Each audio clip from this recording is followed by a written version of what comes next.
प्रिय विद्यार्थियों, नगरों के स्थानिक संगठन एवं वितरण के संदर्भ में एक शोध के विषय में हम चर्चा करेंगे।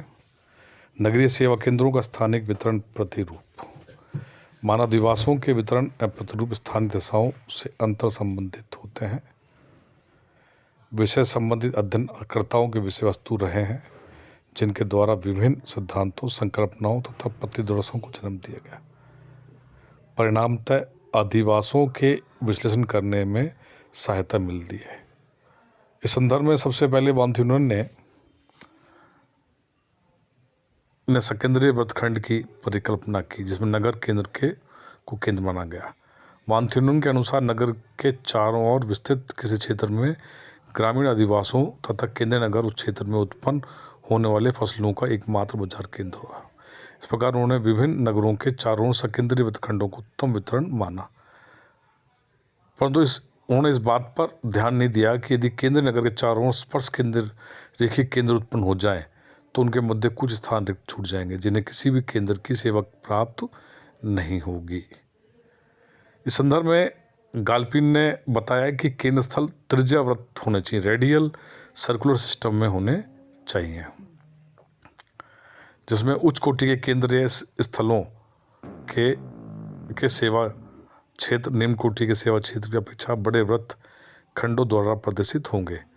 गाल्पिन के अनुसार 6 केंद्र स्थलों के चारों ओर 6 वृत्तखंड होंगे, जो बराबर दूरी पर स्थित होंगे तथा एक दूसरे पर आरोपित बनेंगे।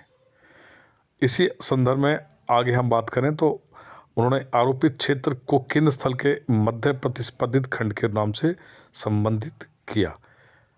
क्रिस्टलर ने इस संदर्भ में बताया कि 1933 में दक्षिण जर्मनी के अधिवासियों के स्थानिक विशेषताओं के विश्लेषण हेतु अपने केंद्र स्थल सिद्धांत का प्रतिपादन किया तथा अंतराल एवं आरोपण के समस्या को दूर करने के लिए वृत्तखंडों के स्थान पर षटभुजाकार प्रतिदर्श प्रस्तुत किया। यह प्रतिदर्श सभी नगरीय केंद्रों की सेवा क्षेत्रों में वस्तुएं एवं सेवाएं समान रूप से वितरित करता है तथा विभिन्न केंद्रों के मध्य प्रतिस्पर्धा की संभावना को समाप्त कर देता है। उनके विपणन सिद्धांत के 3 के अनुसार बराबर केंद्रीय बीच दूरी 3 के नियम को से बढ़ती है। क्रिस्टलर के अनुसार वृत्त आकार वाले केंद्र स्थल किसी भी प्रदेश से दूर स्थित होता है एवं संख्या में कम होता है। नगर केंद्रों का स्थानिक प्रतिरूप। यदि हम और आगे चर्चा करें तो अनुभविक उद्देश्यों के स्थानिक विन्यास के विषय में अधिकांश जो साहित्य है या शोध है या सामान्य रूप से आम बोलचाल में कहें तो स्थानिक वितरण एक स्थानिक प्रतिरूप को अभिव्यक्त करता है। अदल बदल का प्रयोग किया गया है, परंतु उसमें महान अर्थगत भिन्नता है तथा सुनिश्चित स्थानिक परिप्रेक्ष्य बिंदु विश्लेषण के अंतर्गत भिन्न भिन्न अर्थ रखते हैं, जबकि स्थानिक प्रतिरूप शब्द का अभिप्राय विशिष्ट स्थानिक अवस्थापन व्यवस्था की रूपरेखा से है। जब बिंदुओं के बीच की दूरियां न्यूनतम होती है तथा बिंदु एक स्थान पर संकलित होते हैं तो वितरण प्रतिरूप ग्रंथि क्लस्टर्ड कहा जाता है। जब बिंदु धरातल पर नियमित रूप से प्रसरित होते हैं तो वितरण प्रतिरूप सम यूनिफॉर्म कहा जाता है। इसको हम विभिन्न सूत्रों के माध्यम से या विभिन्न उसके माध्यम से इसको समझ सकते हैं। तो मैं मोटे मोटे तौर पर 1-2 सूत्र पर या चर्चा आपसे लोगों के सामने रखना चाहूँगा। सबसे पहले हम बात करें, वाइकोफ ने सन 1909 में जो रूसी अधिवास के नाभिक के प्रतिरूप की गणना का प्रयास किया, उन्हें सूत्र दिया K बराबर P/H। तो यहाँ K का नाभीकरण का सूचकांक है और H निवास स्थलों की संख्या है और P जनसंख्या है। माइनियर ने भी इसी प्रकार के सूचकांक का प्रयोग सन 1931 ईस्वी में फ्रांस के अधिवासों के वर्गीकरण के लिए किया। उनका सूत्र इस प्रकार था G बराबर I/P, जहाँ G ऐच्छिक वर्गीकरण है, I निवासियों की संख्या है और P निवास स्थलों की संख्या है। बर्नार्ड ने इस संदर्भ में वाइकफ सूत्र के निम्न संशोधन किया। उन्हें 1931 में संशोधन किया, जो C बराबर HA/S2। यहाँ C सघनता का सूचकांक है, H घरों की संख्या है, A क्षेत्रफल है और S अधिवासों की संख्या है। तो ये कुछ सूत्र हैं जिनके माध्यम से इन्होंने अपने अपने चीज़ को समझाने का प्रयास किया। अब हम बात करते हैं नगरीय केंद्रों के अवस्थिति वितरण के संदर्भ में। यदि नगरीय केंद्रों के अवस्थिति वितरण को तहसील स्तर पर देखें, भाई हम माइक्रो लेवल पर जाएं और माइक्रो गांव स्तर पर भी पहुँचें, नगर से तहसील स्तर, तहसील से और स्तर पर भी जाएं, तो हमें उसका वितरण प्रतिरूप हमें अलग अलग देखने पड़ रहा है। कहीं भी हमें सघन वितरण देखने को मिलेगा, कहीं पर हमें विरल वितरण देखने को मिलेगा।